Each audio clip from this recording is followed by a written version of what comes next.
नीता, एक होशियार लेकिन अकेली रहने वाली कॉलेज छात्रा, अपनी परीक्षा खत्म होने के बाद अपने गांव लौटना चाहती थी। गांव जाने के लिए एकमात्र विकल्प एक रात की ट्रेन थी। उसने 2 महीने पहले ही टिकट के लिए आवेदन दे दिया था, लेकिन उसकी किस्मत में शायद कुछ और ही लिखा था। सफर से एक दिन पहले तक उसकी टिकट वेटिंग लिस्ट में ही अटकी हुई थी। नीता ने सफर के लिए कुछ स्नैक्स और रास्ते में पढ़ने के लिए एक हॉरर नॉवल खरीद ली। ट्रेन का भूत। भूतिया कहानियां पढ़ना उसका शौक था, लेकिन इस रुचि के कारण कॉलेज में लोग उससे दूरी बनाकर रखते थे। नीता को इस बात से कोई फर्क नहीं पड़ता था, वह अकेले रहना पसंद करती थी। अजीब शुरुआत। अगले दिन नीता रेलवे स्टेशन पहुंची। वेटिंग लिस्ट अभी भी क्लियर नहीं हुई थी, लेकिन ट्रेन के आने में कुछ ही मिनट बचे थे। मजबूरी में वह बिना रिजर्वेशन वाली एक खाली सीट पर बैठ गई और नॉवल पढ़ने में खो गई।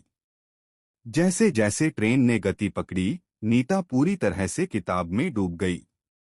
कहानी में भूतों को बुलाने वाला एक रहस्यमय मंत्र था, जिसे अनजाने में नीता ने जोर से पढ़ लिया। वहीं से सब कुछ बदल गया। भूत की कहानियां डरावनी। अंदर कुछ उतर आया था। 2 घंटे बाद टिकट चेकर नीता के पास आया और टिकट मांगा। नीता ने टिकट दिखाया, वेटिंग लिस्ट। चेकर नाराज होकर पूछ बैठा, क्या तुम यूं ही रात भर बिना सीट के सफर करोगी?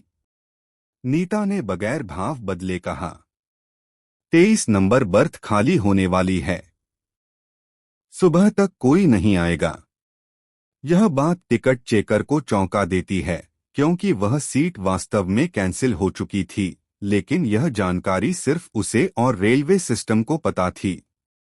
इससे पहले कि वह कुछ और पूछता, नीता फुसफुसाकर कहती है, सिर्फ 1200 रुपए के लिए किसी की जान लेना सही नहीं था, सर। ये शब्द सुनते ही चेकर का चेहरा पीला पड़ गया। उसे याद आया, 15 दिन पहले एक मुसाफिर ट्रेन से गिरा था, और शायद उसकी गलती से। असली डर की शुरुआत। कुछ देर बाद चेकर अपनी सीट पर बैठा ही था कि नीता चुपचाप उसके पास आकर बैठ गई। उसके बाल बिखरे हुए थे, चेहरा भयावह, और आंखों का काजल फैला हुआ था। उसकी शक्ल किसी डरावनी चुड़ैल से कम नहीं लग रही थी। नीता को देखते ही टिकट चेकर घबराकर बेहोश हो गया। जब होश आया तो वह ट्रेन की खिड़की से लटका हुआ था, चीखता हुआ मदद की गुहार कर रहा था। बाकी यात्री उसे देखकर दहशत में आ गए, लेकिन नीता की डरावनी शक्ल देख किसी की हिम्मत नहीं हुई उसे बचाने की। अंतिम मोड़, भिक्षु का प्रवेश। ट्रेन में एक बुजुर्ग भिक्षु भी यात्रा कर रहे थे, जो अब तक मौन ध्यान में बैठे थे। यात्रियों की चीखें सुनकर उन्होंने आंखें खोलीं और सारा मंजर देखा। वह नीता के पास आए और बोले, तुम उसे छोड़ दो, तुम्हारे साथ न्याय होगा। नीता की रूह पर कोई असर नहीं हुआ। भिक्षु समझ गए कि नीता के हाथ में पकड़ा नॉवल ही समस्या की जड़ है।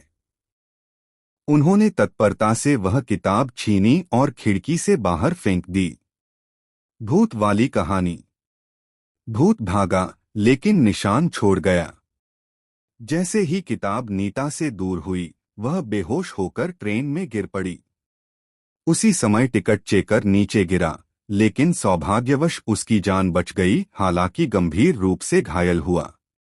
भिक्षु ने नीता को अपने नियंत्रण में लिया और अगले स्टेशन पर उसे अस्पताल पहुंचाया। रेल पुलिस ने मौके पर पहुंचकर टिकट चेकर को मेडिकल सहायता दी। लेकिन उस दिन के बाद ट्रेन का भूत नाम की वह किताब कभी नहीं मिली। कहते हैं, जो भी उस नॉवल को पढ़ता है, कहानी उसके जीवन में उतर आती है।